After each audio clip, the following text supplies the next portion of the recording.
today, as we continue to come now to the closing of another liturgical year, speaks to us of the virtue of courage in the face of suffering. We've been reading from the book of Maccabees, a very treasured book that recounts for the people of Israel and for us some of the heroic people that withstood the persecutions that took place under Antiochus IV, who came to power and forbade the Jews from practicing the rituals of their faith. He destroyed their temples. He made them eat food that they were not allowed or permitted to eat by God's law. And we know for many, the suffering was so great that they compromised, they gave in, they were afraid of the impact of holding fast to what the divine law required of them, but not many others. The book of Maccabees that recounts this bravery and courage must have been a source of great strength for the people of Israel in every age as they are persecuted and have been and continue to be, even to this present moment. Faith requires that we follow the law of God, that the allegiance we give is not to life here, but what will lie ahead. Imagine a mother losing 7 sons in one day, all so filled with faith and love for God that they refused to go back on what they knew to be the truth. And in her suffering, she also has tremendous pride in their courage and their faith and their dedication to the Lord, all of them knowing what lies ahead for those who hold fast to faith. That's what gave them strength. We hear it said in the book of Maccabees, she bore it courageously because of her hope in the Lord. She believed in the resurrection to life for those who remained faithful. She knew she would see them again. She knew that they would gain the only thing that mattered, not life here, but the gift of life in heaven.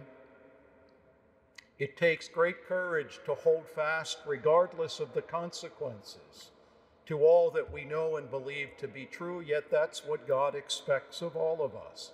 Faith isn't meant to be convenient, easy, comfortable. We don't follow Jesus when nothing goes wrong or others don't push back. We live in a country that is becoming anti-Christian. We see it all around us. Christians have been persecuted from the beginning of the church as well, right up to the present moment. How strong and courageous are we in bearing witness to the truth of the gospel? We honor Saint Cecilia today, one of the earliest martyrs of the church.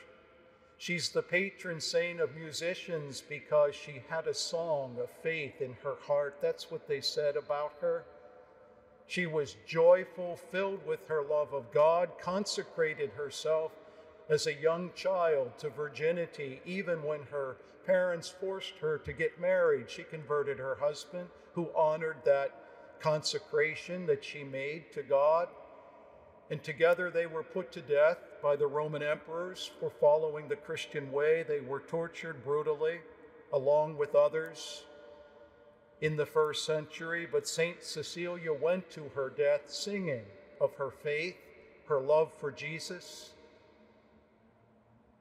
Tertullian said, "It is the blood of the martyrs, those who hold fast to faith, that is the seed of faith and the church."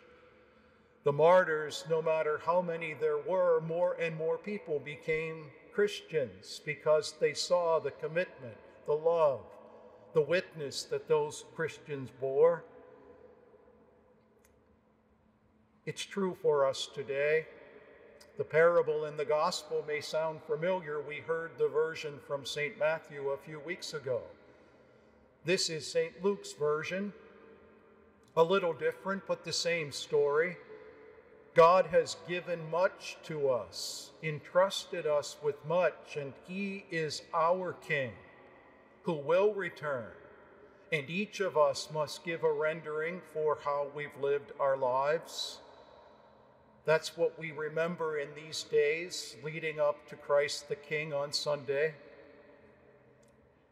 We don't know the day or hour, but how well do we live our faith? How courageous are we in the face of suffering and difficulty, in the face of the cross when we're persecuted?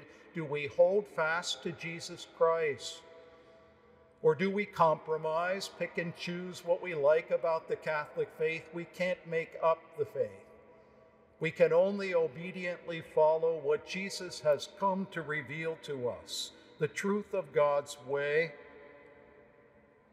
And through grace, through prayer, through our life in the church, especially strengthened by the Eucharist, we need to work diligently every day, courageously, to love the Lord with all our heart and soul, to hold fast to the truth of the gospel. And like that mother in the book of Maccabees, we're given hope and strength and courage every day because of our hope in the resurrection of Jesus Christ. Where he has gone, we hope to follow, and we will only be able to follow and claim life in heaven if we hold fast to Jesus Christ and his church and the truth of the gospel here on earth. We pray for the same courage to do what so many others have done before us, so that we too can gain life with them in God's kingdom.